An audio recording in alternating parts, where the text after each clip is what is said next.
గది తలుపులు మూసెయ్యి, ఏకాంత ప్రార్థన చెయ్యి. యథార్థంగా నీ హృదయంలో ఉన్నదేదో అదంతా ఆయన ఎదుట కుమ్మరించు. దేవునికి నీకు మధ్య జరిగే వ్యక్తిగత సంభాషణే ప్రార్థన. వ్యర్థమైన మాటలు, పడికట్టు మాటలు, నేర్చుకున్న చిలక పలుకులు వల్లించవద్దు. మనకేమి కావాలో ఆయనకు తెలుసు.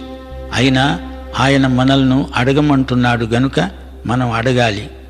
ఎలా అడుగుతున్నామో అది ఆయన గమనిస్తున్నాడు. ప్రభు ఇప్పుడు ఒక మాదిరి ప్రార్థనను మనకు ఉపదేశిస్తున్నాడు. ఇది ప్రార్థన శాంపుల్. ప్రతి విశ్వాసి ఈ పద్ధతిలో ప్రార్థించాలని ప్రభు అభీష్టం. ఆకలిగా ఉన్నప్పుడు ఆహారము దయచెయ్యి అని అడగవచ్చు. ఆయనకు ఇష్టమైన అంశాలు అనగా దేవుని రాజ్యము, దేవుని చిత్తము మొదలైన వాటితో మనం ఏకీభవించవచ్చు. ఆయన